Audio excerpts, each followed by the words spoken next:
soutenu. Bonjour Marine Le Pen. Bonjour. Le Parlement va débattre à partir d'aujourd'hui du pass sanitaire. Le gouvernement souhaite qu'il soit prolongé jusqu'au 31 juillet 2022. Est-ce que vous vous y opposez ? Oui, je m'y oppose parce que le gouvernement nous a dit qu'il faut que tout le monde se fasse vacciner et on met le pass sanitaire en réalité en attendant que tout le monde soit vacciné. Aujourd'hui, tout le monde est vacciné.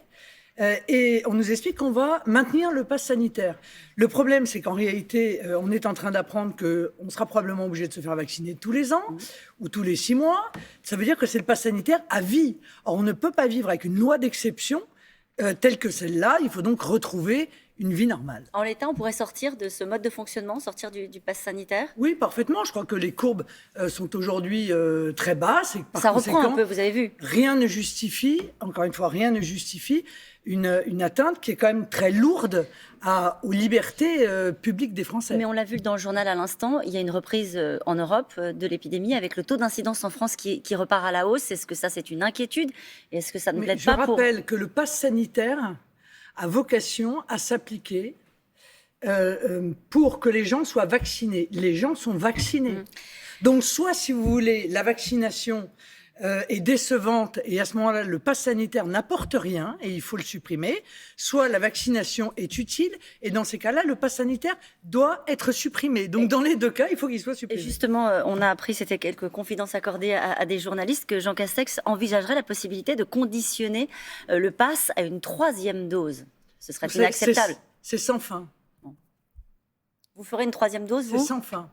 Vous la ferez, la 3e dose ? Non, mais moi, je la ferai. Mais encore une fois, c'est sans fin. Donc, en réalité, c'est une vaccination obligatoire qu'on est en train de mettre en place. Et que le gouvernement, au moins, ait la clarté, la transparence de le dire. On parle des prix à la pompe qui ne cessent de grimper. Le ministre de l'économie est favorable, lui, à un chèque carburant plutôt qu'à une baisse des taxes. En gros, il dit que ça permet de mieux cibler les aides pour ceux qui en ont le plus besoin. Voilà, sur la méthode. Donc, on va mettre en place un chèque carburant pour compenser pour les classes les plus modestes l'augmentation spectaculaire du carburant, payé par les classes moyennes, qui elles-mêmes sont étouffées et ne s'en sortent plus. Non, je pense que c'est une mauvaise méthode. Je pense qu'il faut baisser la TVA sur l'énergie, le carburant, le gaz, l'électricité, le fioul, de 20 à 5,5%. Pourquoi ? Parce que ce sont des produits de première nécessité. Et ça fait tout de suite baisser le plein de gazole de 40 litres de 8 €. Permettez-moi de vous dire que les Français vont immédiatement pouvoir respirer et voir évidemment leur pouvoir d'achat augmenter. Tant pis si certains qui n'en ont pas forcément besoin en bénéficient.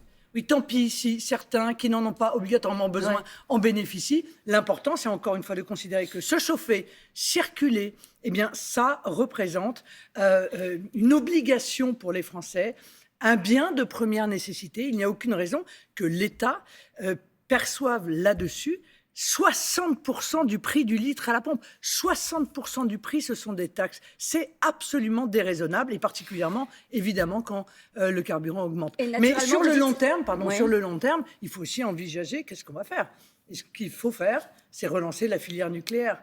Et évidemment, développer l'électricité, parce que c'est précisément l'énergie la moins chère. C'est ça qui permettra de décarboner notre économie ? Bien sûr, car l'énergie nucléaire est la plus décarbonée qui existe aujourd'hui dans notre pays, et elle est surtout la moins chère. Donc, profitons encore de cet avantage que nous a accordé les choix qui ont été faits par le général de Gaulle à l'époque. Est-ce que vous sentez monter une forme de colère liée aux taxes ? D'ailleurs, à la une du Parisien ce matin, on parle des impôts avec les collectivités locales, en particulier avec cet impôt local, la taxe foncière qui a augmenté de 27,9%. Est-ce qu'on est arrivé à un moment de bascule ? Est-ce que vous craignez un moment de colère avant cette présidentielle ? Oui, bien Marine sûr, Le Pen ? je le crains. Et le problème, c'est qu'Emmanuel Macron passe de crise en crise sans jamais apporter une réponse, en réalité, à la souffrance des Français. Souvenons-nous quand même que l'augmentation de la taxe sur l'essence qui a généré la première crise des Gilets jaunes a été gelée, mais l'augmentation de 2017 et 2018 n'a pas été supprimée. Donc, tout augmente. Tout augmente et l'inflation arrive là-dessus avec des retraités qui voient leur retraite sous-indexée, leur retraite complémentaire sous-indexée et leur budget qui est érodé au fur et à mesure par l'augmentation. Que faut-il faire pour les retraités ? il faut réindexer, évidemment, les retraites sur l'inflation. Il n'y a aucune raison, si vous voulez, que les gens s'appauvrissent d'année en année, compte tenu, encore une fois, de ces choix politiques et de l'augmentation des dépenses contraintes. L'économie, est-ce que vous considérez que ce n'est pas, au fond, la différence la plus marquée entre votre programme et celui d'Éric Zemmour, Marine Le Pen? Libéral à l'intérieur, protectionniste vis-à-vis de l'extérieur. C'est comme ça que parfois est défini le programme économique d'Éric Zemmour. Je crois que c'est un programme qui est marqué par un ultralibéralisme.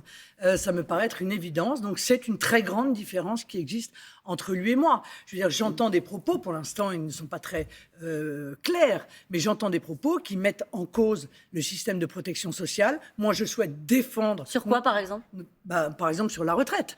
J'ai entendu 63, 64, voire il y a quelques années, disait-il, 67. Donc oui, bien entendu, moi je souhaite préserver notre système de protection sociale. Alors pardon, je suis frappée. En quoi ça met en cause notre système de protection sociale d'allonger la durée de travail et de repousser l'âge de départ à la retraite ? Parce que je pense qu'il y a énormément de gens qui n'atteindront pas en bonne santé l'âge de la retraite, voyez-vous. Donc je trouve que ça atteint notre système de protection sociale.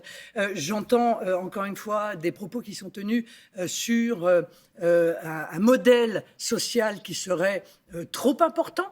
Mais alors, où est-ce qu'on baisse ? On baisse pour la santé alors que les Français n'ont déjà pas un accès libre à la santé. C'est un programme qui vous semble incohérent. Que la santé coûte de plus en plus cher. Que, parlons-en, puisque nous sommes toutes les deux des femmes, dans 13 départements en France, il n'y a plus de gynécologue. C'est-à-dire que le droit des femmes à la santé est en train de reculer dans notre pays. Donc moi, je souhaite la préservation de notre système de protection sociale, de notre sécurité sociale. Je ne considère pas que la France ne travaille pas assez. Je considère que les responsables politiques ont mis en place les conditions d'un chômage de masse et qu'il faut donc changer le modèle économique. Mais à chaque fois, aller chercher la culpabilité des Français m'apparaît, encore une fois, profondément injuste. Il est un candidat libéral au même titre que des candidats qui se présentent par exemple au congrès des LR pour l'investiture, qu'une Valérie Pécresse. Vous le comparez aux candidats de la droite républicaine ? De ce que j'entends de son programme économique et social, on est pour l'instant entre Emmanuel Macron et François Fillon.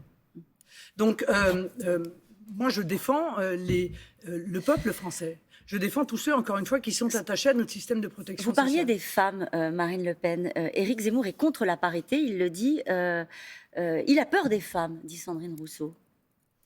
Non, je ne crois pas qu'il ait peur des femmes, mais je pense qu'il a une vision de la femme qui est une vision qui réduit les capacités des femmes, qui réduit leurs espérances, qui réduit leur pouvoir, puisqu'il dit lui-même que les femmes ne sont pas faites pour accéder à des postes de pouvoir. Ça vous choque ces propos sur les femmes ? Oui, ça me choque. En tout cas, je suis totalement en divergence avec cette vision de la femme. Moi, je suis profondément sûr qu'il y a une égalité entre les hommes et les femmes dans la capacité qu'ils ont, et l'un et l'autre d'ailleurs, car ils sont complémentaires, à pouvoir participer à l'énergie, au dynamisme, à l'avenir et aux responsabilités de pouvoir du pays. Et dans ses livres, il parle souvent du physique des femmes. Il parle de vous en disant Marine Le Pen vêtue d'un pantalon veste perché sur des hauts talons, seule concession à sa féminité. Oui, moi je ne réponds pas aux considérations qui touchent au physique. Un mot sur Robert Ménard, qui vous appelle justement deux candidats de la droite nationale à vous entendre. Il faut que le mieux placé laisse la place à l'autre. Mais moi, je suis convaincue que je suis pour l'instant en tête dans les sondages, c'est-à-dire en tête pour arriver au second tour. Je pense effectivement qu'il faut qu'au second tour, l'ensemble des forces qui veulent faire battre Emmanuel Macron, parce que la politique d'Emmanuel Macron a donné des véritables catastrophes dans notre pays, se rassemblent. Et c'est cela que je vais porter.